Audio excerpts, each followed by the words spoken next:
Hi, I'm Fran Foster, Master of Setauket Lodge here in East Bridgewater. With me tonight is Dick Cusick on my right, Master of Paul Revere Lodge in Brockton, and Fred Milliken, Past Master of Plymouth Lodge in Plymouth. We're here tonight to talk to you something about the degrees of Freemasonry, starting with the Entered Apprentice and going through to the York Rite and Scottish Rite. A brief touch on what the degrees are. Now, in the Entered Apprentice degree, a man applies for application and makes application for the degrees through a friend.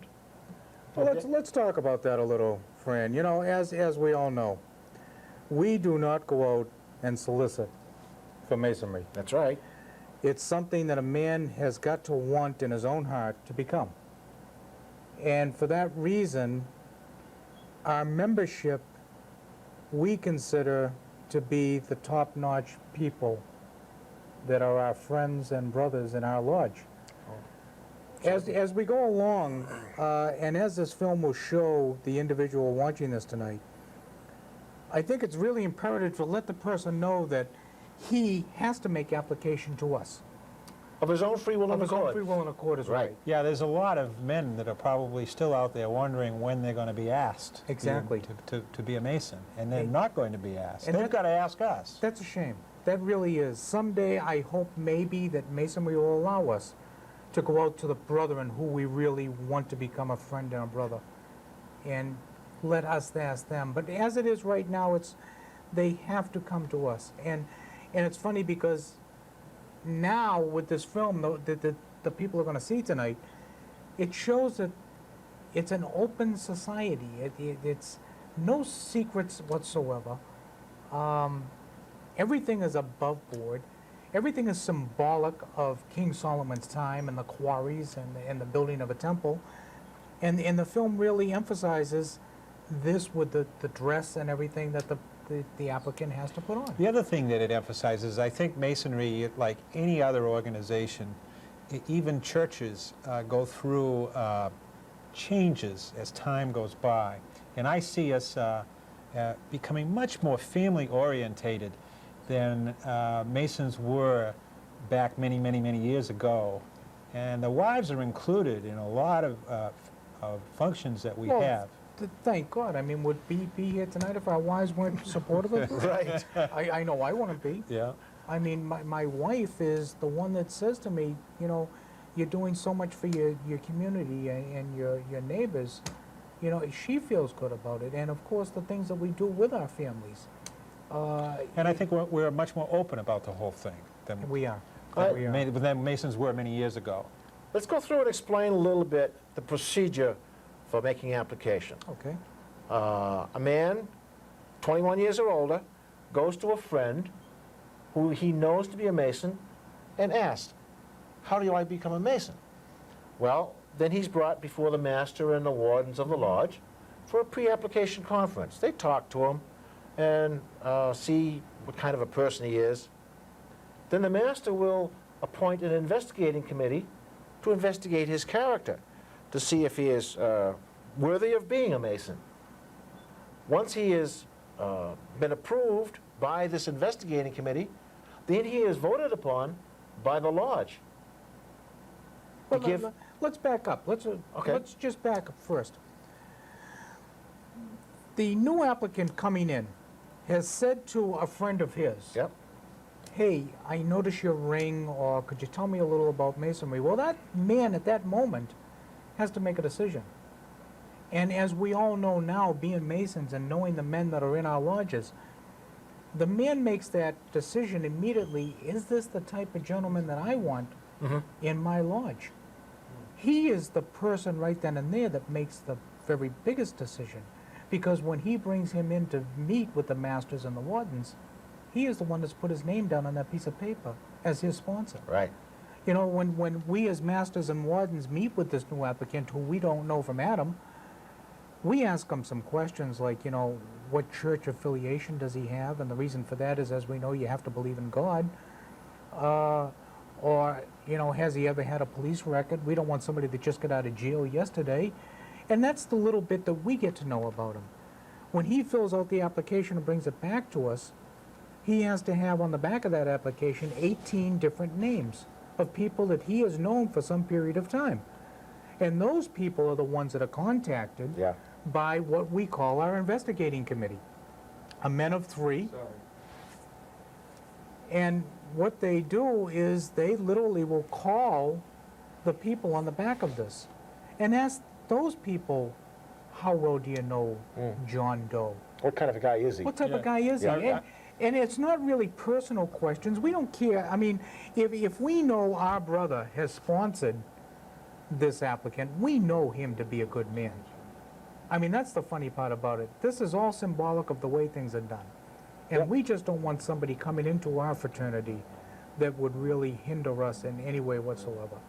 And then the investigating committee of three goes and meets with the prospective candidate.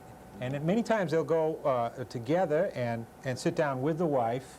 Oh, yeah. But what's the with the reason for family. that, Fred? Why? Because it's a family affair. It's not just the man himself. We're bringing the whole family into the Masonic fraternity. So we again are letting the wife know that it is not a secret. That's right.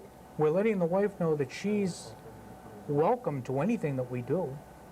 And in most households today, it's joint decision-making. Of course It's it not, is. it's not Of course it is. decision-making by either one It's not party or like the- back in the 20s and the 30s where Right. the husband went out to work and the wife stayed home and took care of the kids. That's Right. right. That's That just correct. doesn't happen anymore. Right. The wife is a 50% partner in everything the man does today. And we recognize that. We sure do. Yeah. Well, this tape that we've got tonight is put out by the Grand Lodge of Missouri. Yeah. And it's pretty much symbolic of what happens. There are a few things that are different in the Grand Lodge of Massachusetts, but basically it's all the same throughout the country. You know, it's funny, the tape that they're going to see. They're going to see this gentleman unbuttoning his shirt to put on like a white robe or something. Yeah, he goes all the way into lodge, all dressed up in a nice suit and tie and Yeah, everything. exactly. After he gets there, he has to take it all off. Remember the first night you went there? Oh. Yeah, it's funny. Every man that becomes a Mason, every man that I've ever known, has come in a Sunday's best. And the first thing we do is tell him to take his clothes off and put these garbs on. And he stands there and he looks at you, and all of a sudden the sweat just starts pouring Yeah, off of his head. He has no idea what's happening. And he says, what the hell did I get myself into here? Yeah. I mean, and it's funny because we all had the same feeling. We all had no idea what was Well, going on. what we say to the candidate at that point is, look, we've all had to do this. We've all been through this. There's nothing that we're going to embarrass you. We're not going to make fun of you. You know, this is a symbolic journey. It's not hazing. The No, idea, it's definitely not hazing. the idea of the white robe is so that everybody comes through that door on the same level, with no outward appearance of wealth or health or anything at all. They all come through that door the same way. But isn't the garb also symbolic of the dress of back then when the person actually worked in the quarry? Yes. You know, and when we put the cable tow, as you'll see in the film, there's a rope going around his neck. It's symbolic of things that happened back then. And when they actually put the apron on, and the way they wear the apron, it's symbolic of the way they dressed and carrying the rocks from the quarry. This was their only clothes. They didn't get paid dollars and cents back then. They got paid corn, wine, and oil. Right. You And, know- and masonry is really 1,000,001 symbols. And you can, it's amazing how long you can be in lodge and still Learn something new. yeah, still learn something new. Yes. Right. Well, that is true. It is really true. I don't Yeah. care how many times you see the 3 degrees. If you really listen to them, there's always something that you pick up. I don't know if it's new or if it's something you never heard before, but now as you've grown in Masonry, it makes a different way of sense to you. Yes. It has picks up a new meaning It sometimes. does. It really does. And I don't know if that's because we're getting older or because we're understanding will you? more. You know, it's funny. Speak for yourself. It's really funny because you start to understand. Yeah. And when you listen to some of the old timers and you watch the way that they act, whether it be in lodge or out of lodge, they're true Masons. Yeah. They believe in our fraternity, they believe that the respect that the fraternity deserves, and they act that way. You know, but now let's get Back to the guy, the candidate just coming in. They're gonna see this guy putting on a blindfold.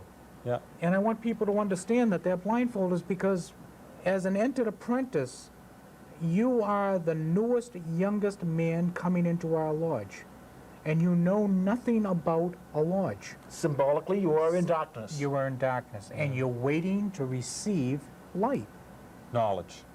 knowledge. Good word, very good word. Let's roll the tape. I think it's great. Yeah. Let's see what it looks like. We'll talk afterwards. Sure.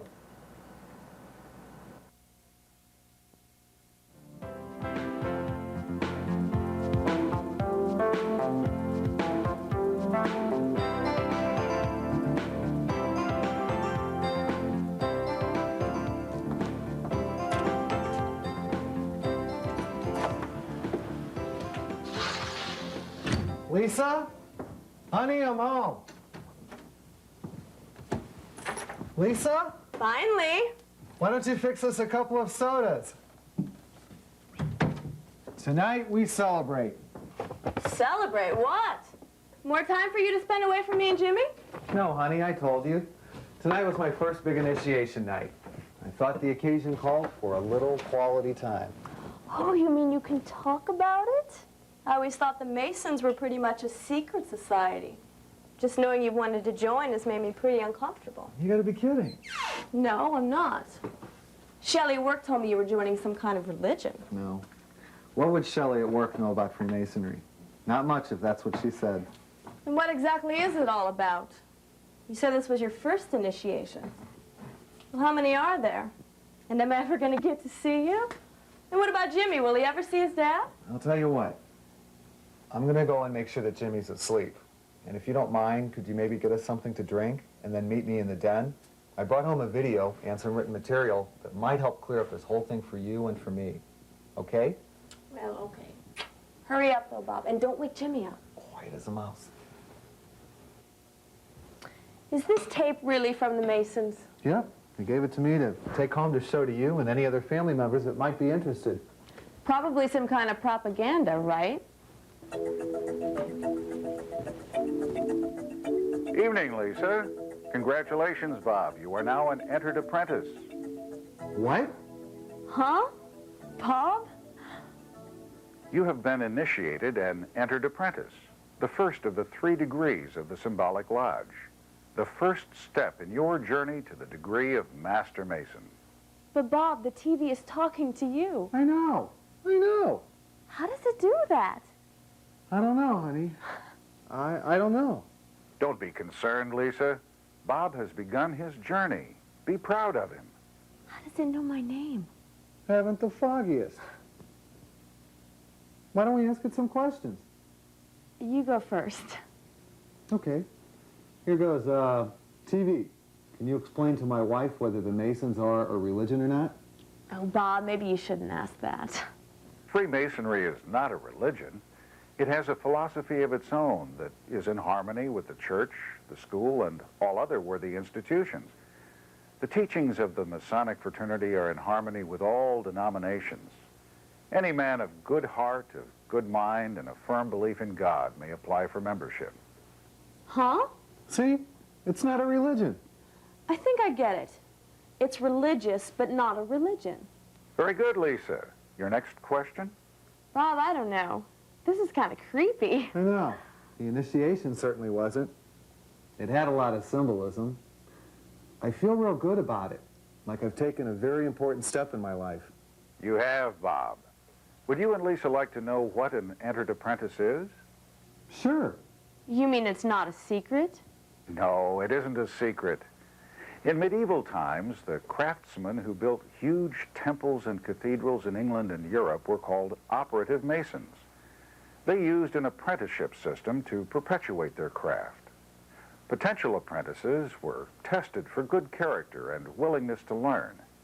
When found to be a young man of sound mind, body, and principles, the apprentice was entered on the books. He was then a learner or beginner in the craft. Because Masons were organized as a guild or fraternity, they carefully guarded many of their mathematical and engineering skills. Today, the fraternity continues, but the so-called secrets are now those of signs and symbols, which are shared by the Brotherhood around the world. Interesting. There were lots of signs and symbols tonight. You may even feel a little bit bewildered by it all, Bob. But as you continue your studies, all will become clearer and more meaningful. How come all the secrets? Why all the mystery? Lisa, you were in a college sorority, weren't you? Well, sure, but that was college. I see. Look, honey, you had your own secret initiations and passwords, didn't you? Yes, but... Well, Freemasons are a worldwide fraternity. They have their own secret signs and symbols which help keep the organization together and meaningful. Tell you what, Bob, you go freshen these up. You're getting a little serious here. But this is serious, Lisa. Just get us some more soda.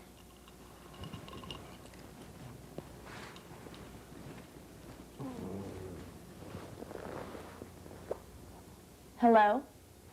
Hello, Lisa. Bob's gone for a second. Can I ask you something? Why not? That's why I'm here. Well, why did Bob take a shower before his initiation? I mean, he already took one this morning. He didn't have anything to drink at this lodge thing, did he? Because he had to be clean in body, mind, and spirit for the ceremony. As for drinking, there is never, ever any liquor at the Blue Lodge. Then what really happened? Let me show you, Lisa.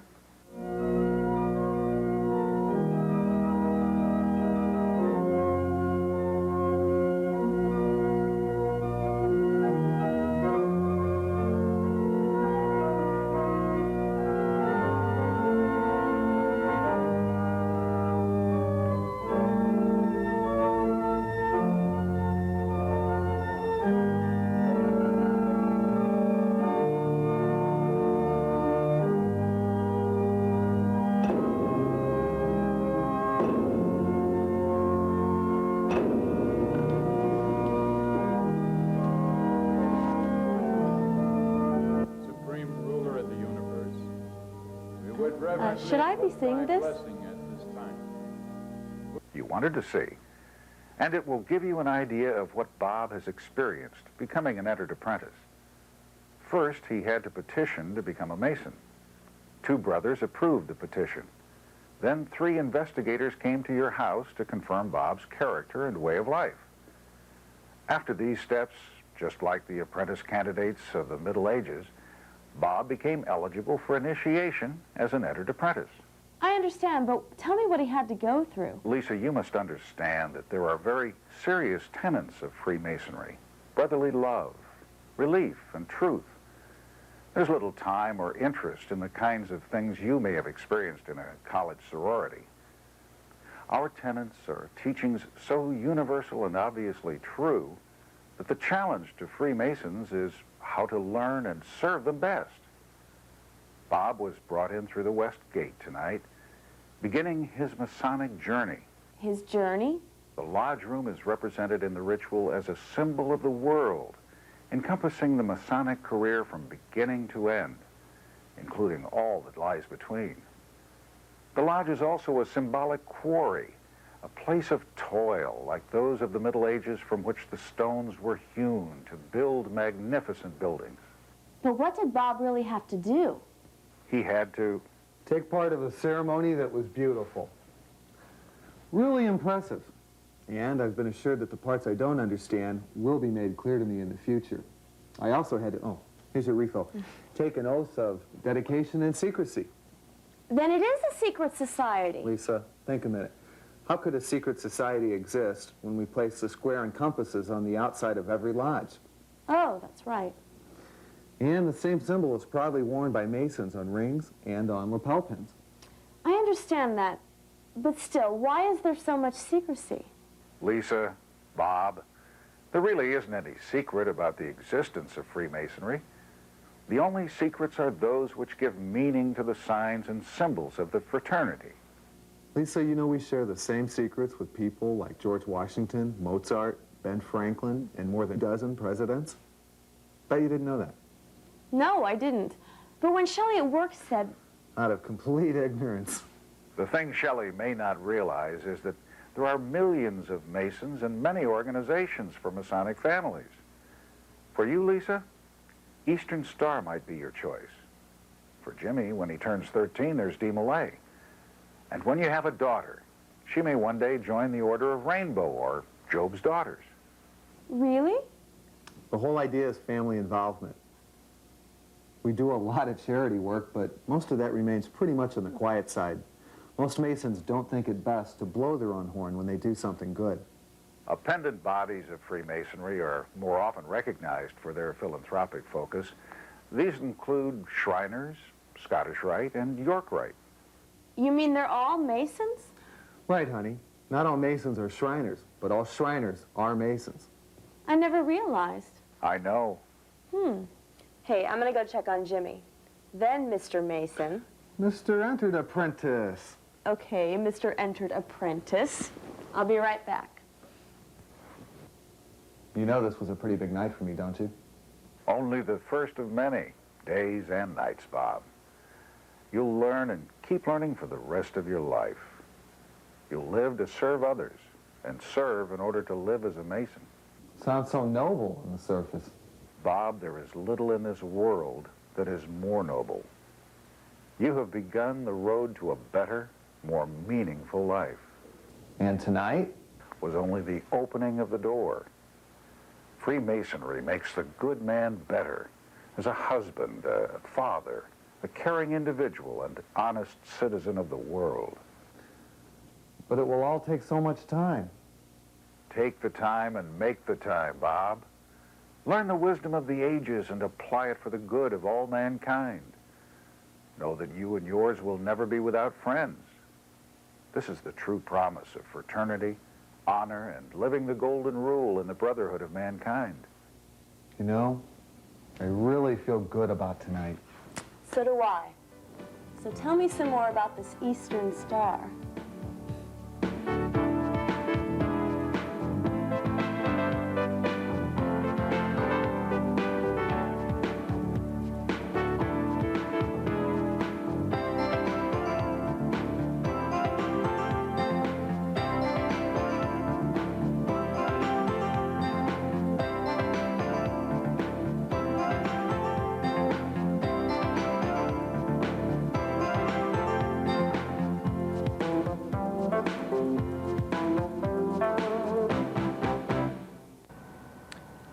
This tape has shown some of the symbolic beginnings of an entered apprentice. After he completes his degree, then he would have a lodge of instruction. There's a lodge of instruction that goes with each degree. Then he would progress after 28 days, a 28-day waiting period between degrees. He would then be qualified for his second degree, which is called the Fellowcraft degree. There he makes a symbolic tour of King Solomon's temple, and he learns something of the geometry of the building. Let me ask you a question, Fran. Does he have to put the same garb and everything back on? Yes, he wears that same outfit for all 3 degrees He does. to symbolically represent how a man enters into a lodge. So in other words, he's blindfolded for all 3 degrees. Yes, then he also. is. And does he ever have to put this on again? No, this will be the only time when he's taking his degrees that he would have to wear this particular symbolic uniform of a Mason. You know, we're pretty lucky in living in today's age. As we know, it's only 28 days between degrees. Back then, it was 7-year apprentices. Oh, yes. A man signed on with a master, and he worked 7 years. At the end of the 7 years, then he could submit his master's piece to a board of masters, and if he passed this master's piece, then he was declared a fellow of the craft. Now, as a fellow craft, I take it he doesn't carry the stone from the quarry anymore. What's he doing now? He trues up the stone for the building. He makes the finer adjustments with the plumb, square, and level to set the stone in the building. What were the tools again of the Entered Apprentice? The plumb, square, and level. No, that of The Entered Apprentice was the common gavel and the 24-inch gauge, where he roughed out the stone in the quarries. Okay, now as a master mason, the tools are all the implements of masonry, aren't they? But more particularly the trowel. And the reason for that? Well, it is the final stages of the building where he spreads the cement, which unites the building into one common mass. So in other words, as a master mason, then he has completed all his apprenticeship and craftsmanship, and now he is really just designing the architecture of the building. He is a master mason after his 3rd degree. Now, I have a question, and I'm sure a lot of the people watching this film tonight. Is an entered apprentice a mason, or is it an entered apprentice? He is a mason. He is a mason. Not a master mason, but he is a mason. If he should never go any further for health reasons or whatever it might be, he would still be a mason. He's still a mason, but not a master mason. Not a master mason. He's not entitled to the privileges of visiting other lodges or voting on candidates. So that is a Being just privilege mason. then? Yes, certainly. Okay, now, do you have to do anything after you become a master mason before you can sign bylaws, or? You have to learn the lecture of a master mason and go to the required Lodge of Instruction For all 3 degrees. for all 3 degrees. And those Lodge of Instructions, what does he get out of that? What is it? He gets a little bit more explanation of what he did and why he did it, Okay, of the structure of masonry, how it is constructed right from the Grand Master on down to the entered apprentices level. so it is educational. Oh, yes. You know, when somebody goes through all this, there's so much.